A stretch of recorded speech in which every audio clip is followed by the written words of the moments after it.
గదిలో నుండి రావాలి అంటే గది అనుభవం. ఏ అనుభవం ఇది? గది అనుభవం. పెళ్లి కుమార్తె గదిలో నుండి ఏం చేయాలి అని అంటే సిద్ధపాటు కలిగి రావాలి. అందులో నుండి గదిలో ఉండి ఎలా పెడితే అలా వచ్చేయకూడదు. పెళ్లి కుమార్తె గదిలోకి వెళ్ళింది ఎందుకు? సిద్ధపడడానికి, ప్రిపేర్ అవ్వడానికి. అది ప్రిపరేషన్ దినాలు, ఆ నైట్ అంతా లేకపోతే పగలంతా అక్కడ ఉన్న ఆ దినాలు ఏం చేయగలగాలి అంటే ఆ గదిలో ఉండి వేదిక మీదకి రావడానికి, పెళ్లి యొక్క ఆ కుమార్ దగ్గరికి రావడానికి గదిలో సిద్ధపాటు కలిగి ఉండాలి. ఆ గది అనుభవం మనకి ఏం నేర్పిస్తుందంటే గొప్ప సిద్ధపాటు. ఆ సిద్ధపాటు లేకపోతే పెళ్లి కుమార్తెగా ఉండడానికి ఆమెకి యోగ్యత అర్హత అనేది ఉండదు. యోగ్యత అర్హత అనేది ఉండాలి అంటే ఈ గది అనుభవంలో చాలా విషయాలు నేర్చుకోవాలి. కనుక మీరు ఉపవాస దినాన్ని ప్రకటన చేయండి, వ్రత దినాన్ని ఏర్పరచండి, చిన్నవారిని సన్నిపానం చేయబిడ్డను, పెద్దల్ని, దేశంలో ఉన్న జనులందరినీ మీరు పిలవండి. యెహోవా బ్రతిమలాడుకోవడానికి ఎందుకు రావాలి ఈ గదిలో? ఎందుకు యెహోవాని ఏం చేయాలంట? బ్రతిమలాడుకోవాలి. దేవునికి స్తోత్రం కానీ గాక. అందరూ స్తోత్రం చెప్పండి. దేవుణ్ణి మనం బ్రతిమలాడుకోవాలి. ఇక ఆయన మాత్రమే చేయగలడు. అక్కడ మాత్రమే మనకు అవకాశం ఉంది. ఏదో ఆపదలో ఉన్నప్పుడు, ప్రాణాంతకరమైన పరిస్థితులు ఉన్నప్పుడు చూడండి ఎలా బ్రతిమలాడతాం మనం. ఎక్కికబడతా, ఏడుస్తూ, రోధిస్తూ, గోజాడుతూ బ్రతిమలాడతాం. ఈ రాబోతున్న మన ఉపవాస దినాలు 3 దినాలు కూడా మనం ఏం చేయాలి తెలుసా? ప్రభుని బ్రతిమలాడుకోవాలి. స్తోత్రం కలుగుగా. హల్లెలూయా, హల్లెలూయా. బేగ అయిపోతే బాగుండి, ఇంటికి వెళ్ళిపోయి ఆ పని చేసుకుందాం, అది శాఖ పెట్టుకుందాం, ఈ శాఖ పెట్టుకుందాం, ఈ ఆలోచన కూడా 3 దినాలు ప్రార్థనలోనే ఉండాలి. ఆమె మనమేం మొదలైన మళ్ళీ వెళ్ళాం కదా. ఆ దైవ సేవకులు చాలా మంచి విషయాలు చెప్పాడు. రాత్రి ప్రార్థన 10 గంటలకు క్లోజ్ ఆ ఏరియా. 10 గంటలకు అయిపోయిన తర్వాత రాత్రికి అందరూ మనం దేవుని చెంతలో ఉంటాం. ఎంతమంది ఉంటారంటే సుమారుగా ఒక 20 మంది వరకు ఉండి తెల్లవారు ప్రార్థన చేసేవాడు. వాళ్ళు ఇంటికి పోలేదు. ఆమేన్. ఇంటికి పోలేదు. ఎక్కడ ఉన్నారు? దేవుని మందిరంలో ఉండి ప్రార్థన చేశారు. ఎంత ఆశీర్వాదం అది. ఉపవాసం ఉండి మనం ఇంటి దగ్గర ఉండడం కాదు, ఇంటి సెక్షన్ పెట్టుకోకూడదు, ఏ సెక్షన్ పెట్టకూడదు. ఈ 3 దినాలు సిస్టాలన్నీ ఆగిపోవాలి. ఆమేన్. ఏ సిస్టం? మన బాడీలో ఉన్న సిస్టాలు ఏమి పనిచేయకూడదు. ఇంకా ఎక్కడికక్కడ బంద్, ఏకాగ్రత, ఒక నిష్ఠ, గరిష్ట కలిగి దేవుని సన్నిధానంలో మనం ఏం చేయగలగాలి తెలుసా? ప్రభువుని మనము బ్రతిమలాడుకోవాలి, బ్రతిమలాడేయాలి. దేని వరకు బ్రతిమలాడాలి? మనం ఏదైతే పొందుకోవాలనుకుంటున్నామో, ఏదైతే అక్కర కలిగి ఉన్నదో, ఏ అవసరత ప్రస్తుత కాలంలో మనం ఏ పరిస్థితులు అనుభవిస్తున్నామో, ఈ విషయాలన్నింటి కొరకు ప్రభువుని ఏం చేయాలి? మనము యెహోవాను మనము బ్రతిమలాడుకోవాలి. దేవునికి స్తోత్రం కలుగాక. సంఘానికి ఏ అనుభవం ఉండాలి తెలుసా? గది అనుభవం ఉండాలి. నీ గదిలో ప్రార్థన ఉండాలి. ప్రార్థన అనుభవం, వ్యక్తిగత సంబంధం దేవుడితో కలిగి ఉండాలి. ఎవరు గొప్పవాళ్ళు భూమి మీద అంటే దేవుడితో ఎక్కువగా సమయం గడిపేవారే. ఆమేన్. దేవుడితో ఎంత సమయం గడుపుతున్నాం? వ్యక్తిగత ప్రార్థన గురించి చెప్తున్నాను. వ్యక్తిగత ప్రార్థన అనుభవం ఉండాలి. ప్రార్థన అనుభవం లేని జీవితాలు ఆరిపోయిన దివిటి లాంటివి. ప్రార్థన అనుభవం లేని జీవితాలు ఎండిపోతున్న చెడు లాంటిది, ఎడారి లాంటివి. ప్రార్థన లేని జీవితాలు నూనె లేని ఒత్తుతో సమానం, దివిటితో సమానం.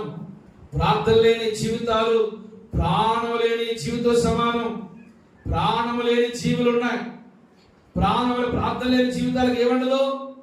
ప్రాణం లేనట్టు, జీవం లేదు. ప్రార్థనే మన ఆయుధం. ప్రార్థనే మనకి ఆయుధం. ప్రార్థన చిరస్థానము. ప్రార్థన మనకి సమస్తము. ప్రార్థన ప్రార్థన ప్రార్థన. మన గదిలో ప్రార్థన అనుభవం కలిగి ఉండాలి. ఈ ప్రార్థన అనుభవంలో మనం 1 by 1 గా చూసుకుంటే ప్రార్థన అనుభవంలో మొదటిగా ప్రభువుని ఏం చేయాలి తెలుసా? బ్రతుకులాడాలి. ఆమేన్. ఏం చేయాలమ్మా? బ్రతిమలాడుకోవాలి. బ్రతిమలాడాలి. ఏ అక్కర మనుషులు ఎవరు తీర్చలేరు మన అవసరతలు, మన బాధలు, మన సమస్యలు. ఎవరు తీర్చలేని సమస్యలు మన ప్రభు దగ్గర ఆ సమస్యలకి ఏమండి పరిష్కారం దొరుకుతుంది. ఎప్పుడు తెలుసా? ప్రభువుని బ్రతిమలాడాలి. వాళ్ళ ఎత్తిత లేకపోతే లేదు అనేది వేరు, బ్రతిమలాడి తీసుకున్నది వేరు.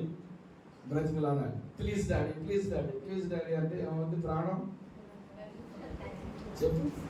ప్లీజ్ మమ్మీ, ప్లీజ్ మమ్మీ నాకు అంటే ఏమవుతుంది? అది మన కష్టతరమైన మీ పిల్లలు మీరు రొట్టెడిగితే రాత్రి ఇస్తారా? చేపలు అడిగితే బాగునిస్తారా? మీ పిల్లల కంటే మీరు మీ పరలోకపు తండ్రి మీకంటే శ్రేష్టమైన వాడు కదా.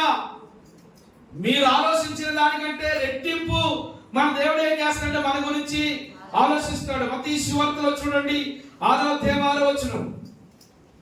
6వ అధ్యాయం 6వ వచనం మత్తయి సువార్త.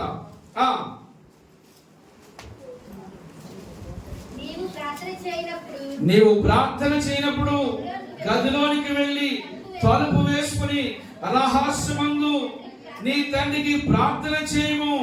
అప్పుడు రహస్యమందు చూచు నీ తండ్రి నీకు ప్రతిఫలం ఇచ్చును. ఆమేన్. నువ్వు ప్రార్థన చేసినప్పుడు, ఆమేన్ చెప్పండి, నువ్వు ప్రార్థన చేసినప్పుడు ఎక్కడికి వెళ్ళాలి? గదిలోనికి వెళ్ళాలి. గదిలోనికి వెళ్ళి ఏం చేయాలి? ప్రార్థన చేయాలి. ఏమని ప్రార్థన చేయాలి? రహస్యమందున్న మన దేవునికి ప్రార్థన చేయాలి. మన హృదయ రహస్యాలు ఎరిగిన వాడు, మన హృదయ రహస్యాలు ఎరిగిన దేవుడు. మన దేవునికి ప్రార్థన చేయాలి. గది తలుపు వేసుకోవాలి. గది తలుపు వేసుకోకపోయి బయట అన్ని వినబడతాయి. అర్థమైందమ్మా? గది తలుపు వేసుకోకపోతే బయట ఉన్న శబ్దాలన్నీ వినబడతాయి. బయటికి గందరగోళం అంతా వినబడుతుంది. డిస్టర్బ్ అవుతాం, ప్రార్థన మధ్యలో ఆపేస్తాం, ఏకాగ్రత కోల్పోతాం, ప్రభుత్వ సహవాసం లింక్ తెగిపోతుంది. అందుకని ప్రార్థన చేసుకునేప్పుడు ఏం చేయాలి? గదికి, ఈ హృదయం అనే గదికి ఏం చేసుకోవాలి? మనము ఈ హృదయాన్ని చాలా సంకుచితంగా పెట్టుకోవాలి. అన్నిటి మీదకి ఈ హృదయాన్ని వెళ్ళనివ్వకూడదు. ప్రతి దాని మీదకి ఈ హృదయాన్ని మనము తీసుకుని వెళ్ళకూడదు. మన హృదయం అనేది తలుపుకి ఏం చేయాలి? గదికి తలుపు వేసుకోవాలి. ఆమేన్. హృదయం అనే గదికి తలుపు వేసుకోవాలి. ఏదైతే దేవునికి ఇష్టం లేని ఏదైతే హృదయంలో ఏం చేయాలి? చెత్త చెడారం ఆరోగ్యమూర్తి గారు ఒక మాట అన్నారు, చాలాసార్లు చెప్పాను ఈ మాట నేను. ఈ హృదయం అనే గది ఎలాంటిది? దానికంటే దారుణమైన ఉంటుంది. ఒక సిప్టిక్ ట్యాంక్ లాంటిది అంటుంది. లోకం అంతా వచ్చేసి ఇందులో స్టోరేజ్ అయిపోతుంది. అందుకని దీన్ని ఏం చేస్తుంటారు? మనము శుభ్రం చేసుకోవాలి. దేవుని స్తోత్రం కలిగాలి. ప్రతిరోజు వాక్యంతో మనము ఉతక స్నానము చేయబడాలి. స్తోత్రం కలిగాక ముడత, మచ్చ, డాగు వంటిది కలంకమైన మరి ఏది కూడా లేకుండా ఏం చేయబడాలి? వాక్యముతో మనము ఉతకబడాలి. వాక్యముతో బాధపడాలి. వాక్యముతో సరి చేయబడాలి. వాక్యముతో టాలీ చేసుకోవాలి. వాక్యానికి విరుద్ధమైనవి మన జీవితం నుండి బయటికి నెట్టివేయాలి. దేవునికి స్తోత్రం కలిగాక ప్రభువుని ఏం చేయాలి? మనము ఈ గదిలో వెళ్ళి ప్రభుని బ్రతిమలాడుకోవాలి. అన్న దేవుని సమక్షంలోకి వెళ్ళి ఏం చేస్తుందో తెలుసా? బ్రతిమలాడు దేవుని, అయ్యా నాకొక మగ కుమారుని, చాలా స్వస్థం కలిగింది, నాకొక మగ బిడ్డను దయచే నాయన, నాకే కనుక నీవు ఇస్తే నేను మరలా వారిని నీకు ఇస్తానయ్యా, నీ సేవకులకు ఇస్తానయ్యా, నీ పరిచయం కొరకు ఇస్తానయ్యా. దేవుని స్తోత్రం కలిగాక ఎంత సమర్పణ! దేవుని స్తోత్రం చెప్పండి. ఎంత సమర్పణ! నాకు ఇస్తే చాలా మంది నాకు ఇచ్చేదండి, నాకు ఇచ్చేదండి, నా పిట్టంతా నింపే ప్రభువా, ఇల్లంతా నింపే ప్రభువా, ఆకాశ వాకిళ్ళు ఇప్పేదండి దెబ్బనించే అంటుంది ఒక సహోదరి. ప్రార్థన విన్నాం కానీ గోపాలను ఒకసారి ప్రార్థన చేస్తే దెబ్బనించిన కొమ్మనించిన ఆకాశ వాక్యాలన్నీ ఇప్పేదండి అంటుంది. మరి దేవునికి ఏమిస్తావు? దేవునికి ఏమిస్తావు? 1,00,000 రూపాయలు ఇస్తే 10,000 ఇవ్వడము సులువా భారం? అది చెప్పండి. 10,000 ఇచ్చేసానండి. 10,000 ఎందుకు ఇచ్చావు? ₹1,00,000 ఇంకా 90,000 మిగిలినాయి కదా. ఏమి లేనప్పుడు 10,000 ఇవి. ఆమె ఏమి ఇవ్వకుండానే ప్రభా నీకు 10,000 ఇచ్చాను తండ్రి అని అనగలవా? అందుకని మీరు ఇచ్చినని ఏం చేయమండి ఆయన సూర్యుడు ఇచ్చి అంటే మనకి ఇస్తే మనం ఇచ్చేయడం కాదు.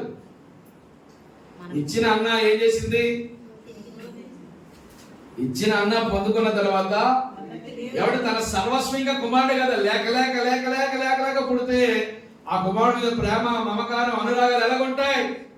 సర్వస్వం వాడే ఆ కుమారుడి జీవితాన్ని బ్రతకాలి. కానీ ఏ స్థలంలో దేవుని సన్నిధిలో మొక్కుకుందో అదే స్థలంలో మళ్ళా తీసుకుని వెళ్ళి యెహోవా మందిరానికి ఆ సమయాన్ని అప్పగం చేసిన దేవునికి స్తోత్రం కలుగాక.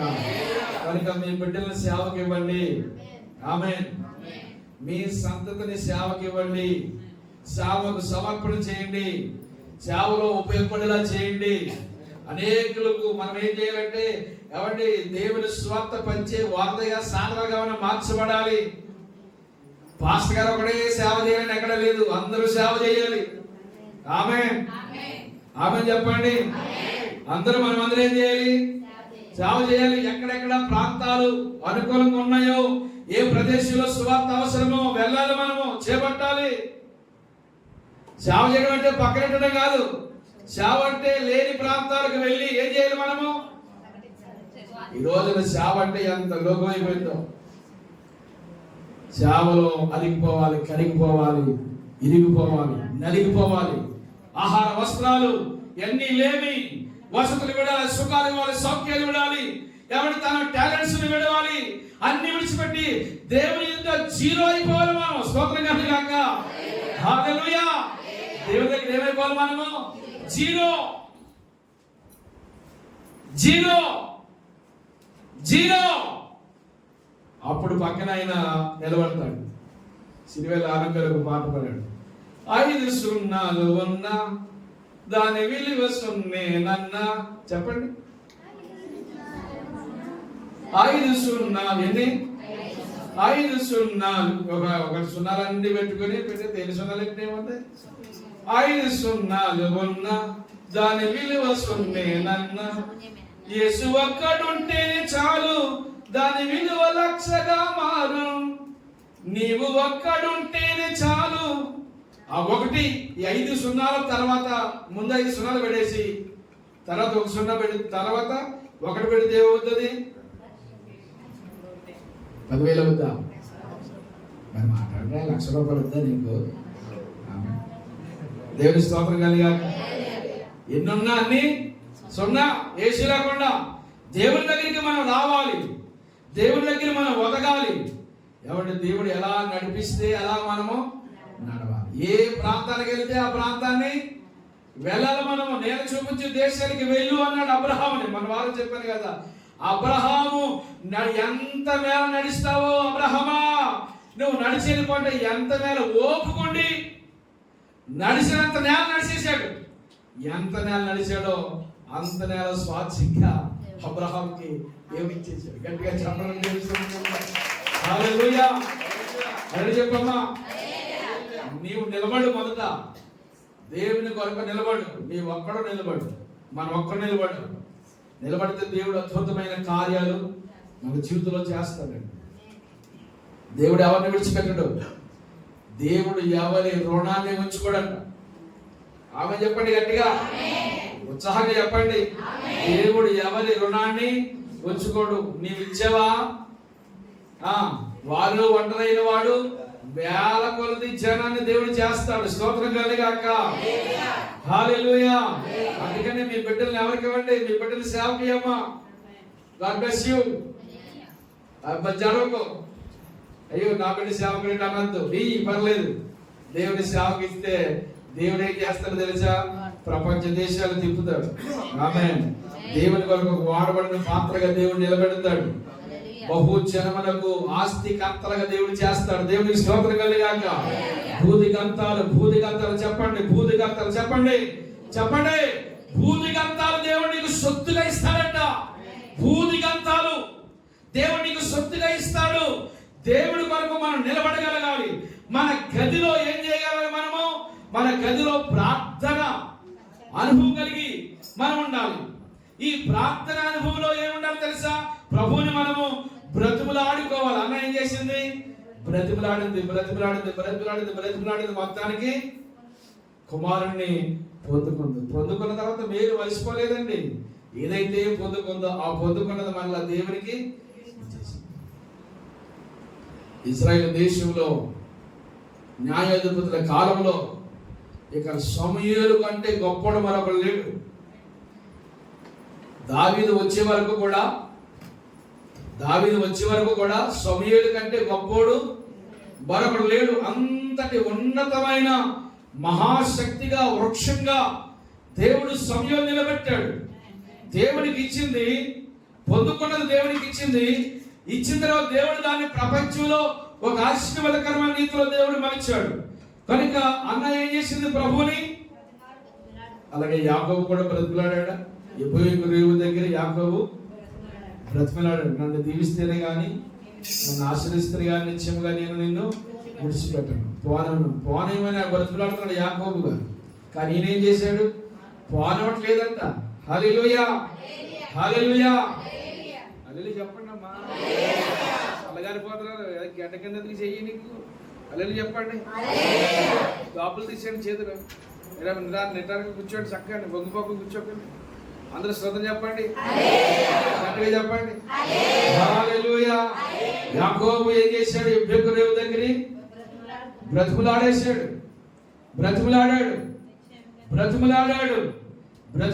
ప్రాణ భయంతో ఉన్నాడు యాకోబు.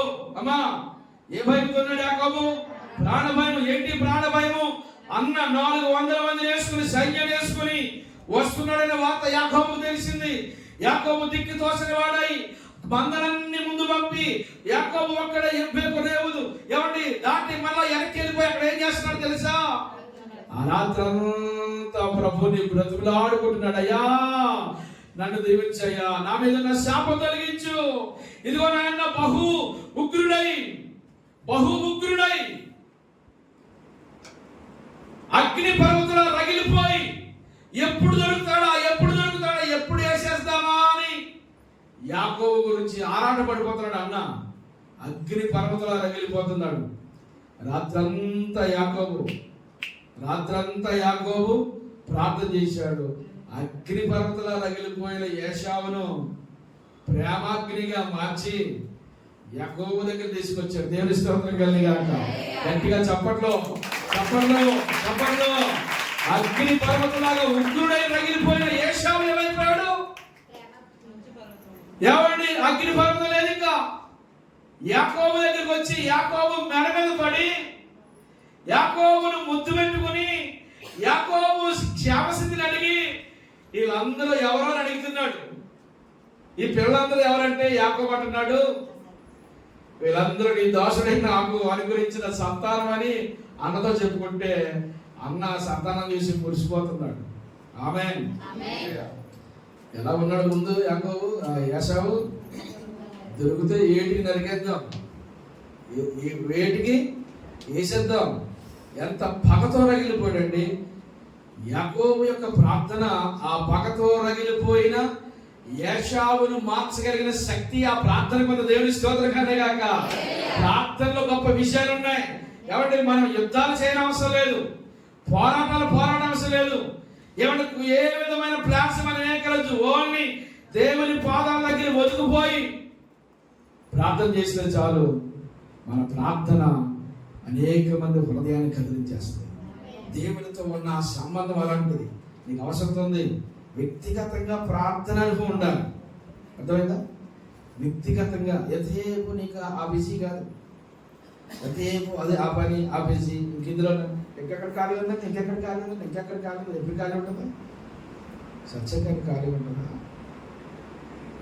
అప్పుడు ఖాళీ ఉంటుందమ్మా?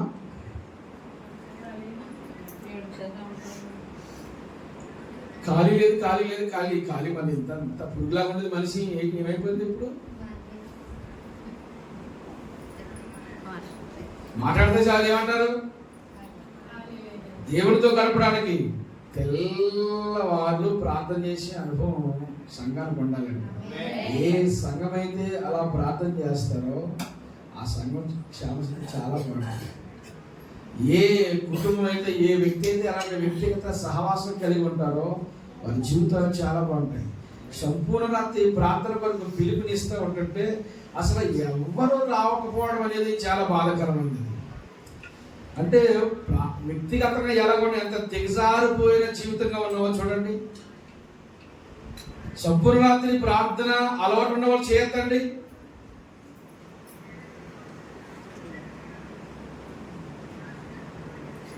మధ్యలో వెళ్ళిపోయిన ఎత్తద్దు. దేవుని స్తోత్రం కలిగాక తెల్లవాళ్ళు ఏం చేయాలి అంటుందో కాబట్టి తెల్లవాళ్ళు కాదు, ఆ పని కాదు. తెల్లవాళ్ళు మొరపెట్టేయాలి, బ్రతిమలాడేసుకోవాలి. ఏ అవసరం ఉంది బ్రతిమలాడుకోవాలి. ఇందాక సహోదరులు వచ్చినప్పుడు చాలా మంచి ప్రార్థన చేసుకుంటాను.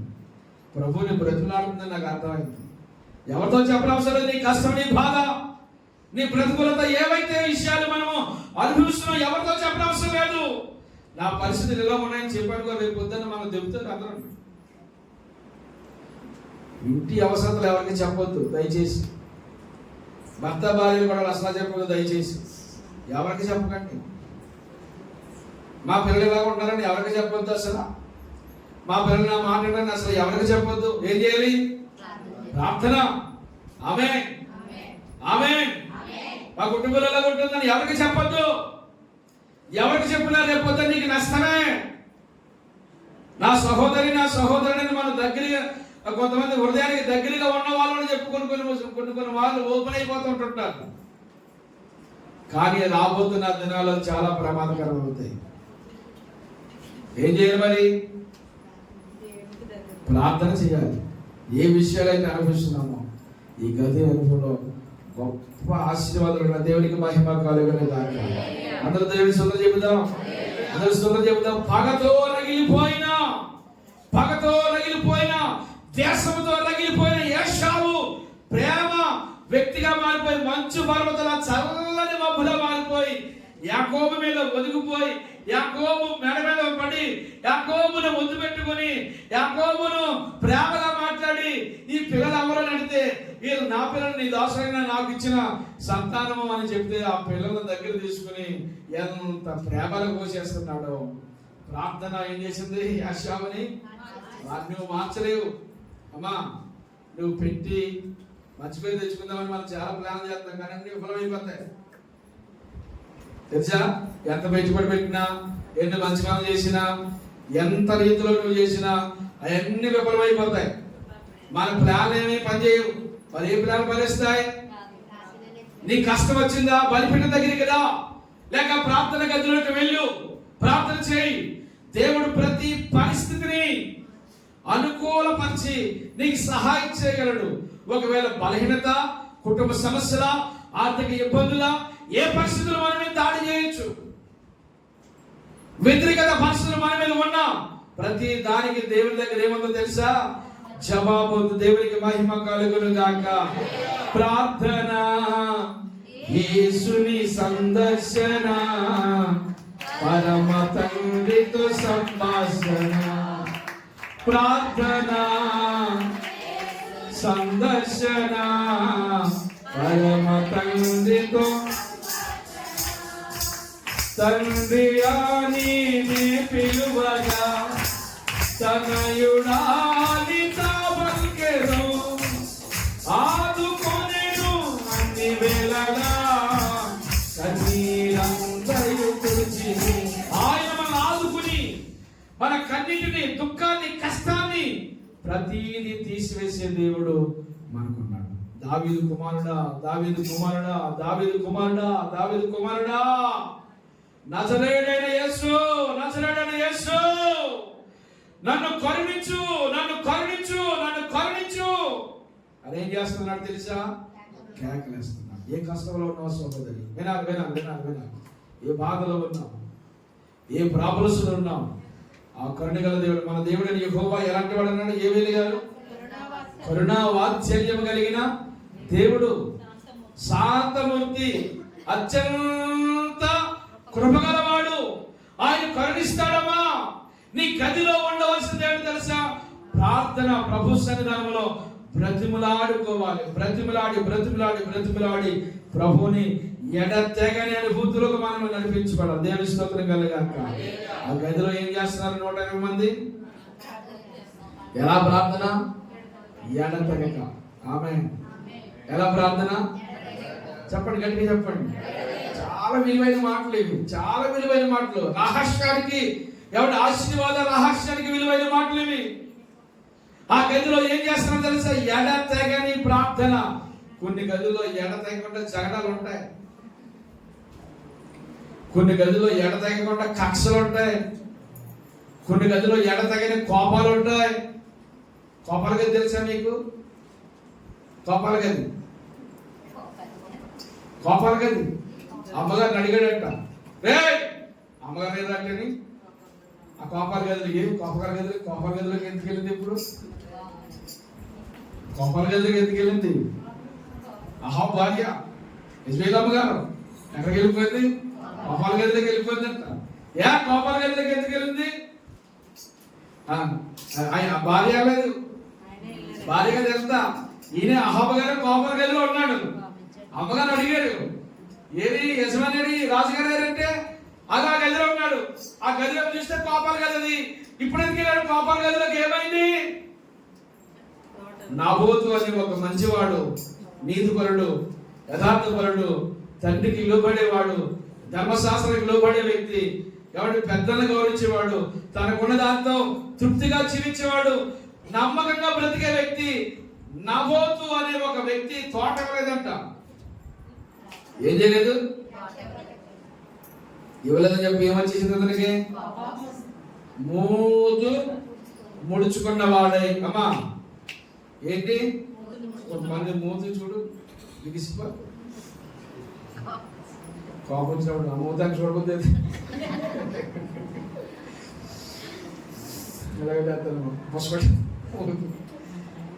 ముసపడేస్తున్నాడు అందులోకి.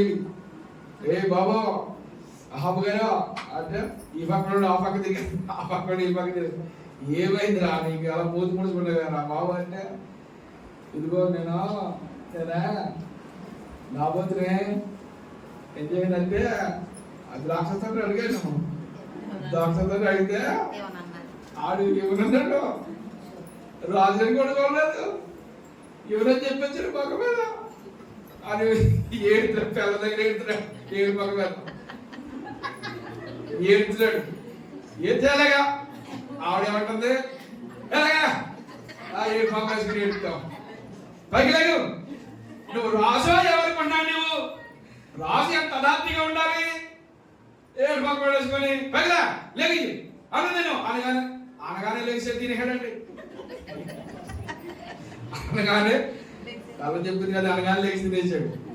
ఆ తోట ఎలాగివ్వాలో నేను చెప్తాను ప్లాన్, దాని ప్రకారం ఇల్లు అంటే ఒక నిర్దోషి అయిన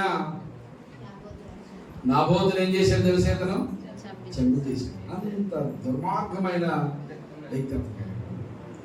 ఏం కదది? అమ్మా మీ ఇంట్లో కోపాల గది ఉందా? కోపాల గది పెట్టుకోకు. కోపం వచ్చిందంటే గదిలో చేతులు రారక్క, మధ్యాహ్నం వదలరు, ఆహారం మానేస్తారు. అప్పుడే ఆహారం మానేసినప్పుడు పెట్టుకుంటే అప్పుడే అనర్థాలన్నీ అప్పుడే వస్తాయి. కోపం ఇస్తే 3 పూటలు కట్టుకుంటే తినేసి ఏం తినలేదు మంచం ఎక్కేస్తాం, ఆరోగ్యంగా ఉంటాం. దేవుని స్తోత్రం కలిగా. స్టీవెన్ గారు తెలుసు కదా, అలాగే చేసి పడతాడు. అందరూ స్తోత్రం చెప్పండి, అందరూ స్తోత్రం చెప్పండి. హల్లెలూయా, హల్లెలూయా. ఉండకూడదు మనకి కోపాలు ఉండకూడదు, కోపతాపాలు ఉండకూడదు. ఒకవేళ కోపం వచ్చినా సూర్యుడు అస్తమించే లోపల ఆ కోపం ఇవ్వాలంటది. ఒకవేళ కోపం అలా నిలిచిపోతే నీలో పాపంగా మారిపోతే, రోజు దాటిందంటే ఆ కోపం ఏమైపోద్ది? పాపంగా మారిపోద్ది. ఎవరి మీద కోపాలు పెట్టుకోవద్దు. ఒకవేళ కోపంతో రగిలిపోతుంటే ఆ కోపాన్ని యేసు నామములో దాన్ని తీసివేయబడును గాక. ఎడతెగని ప్రార్థన. ప్రార్థనలు ఏమంటే గదిలో ఏముండాలి? ఎడతెగక పగలు, ఎడతెగక కోపాలు, ఎడతెగక కక్షలు, ఎడతెగక ఇలాంటి మన గదిలో నుండి యేసు నామములో బయటికి వెళ్ళిపోవును గాక. అవే మన గదిలో ఉండకూడదు. మన గదిలో ఏది ఉండాలి? ఎడతెగని సంఘమైతే అత్యాసక్తితో అతని కొరకు ఏం చేస్తున్నారు? పేతురు గారి కోసము ప్రార్థన చేస్తూ ఉన్నారు. పేతురు గారి గురించి ఎప్పుడైతే ప్రార్థన చేశారో, చెరసాలలో ఉన్న, ఆ జైల్లో ఉన్న పేతురు గారు ఏం చేశారు? బయటికి ప్రార్థనలో ఎంత శక్తి ఉందండి.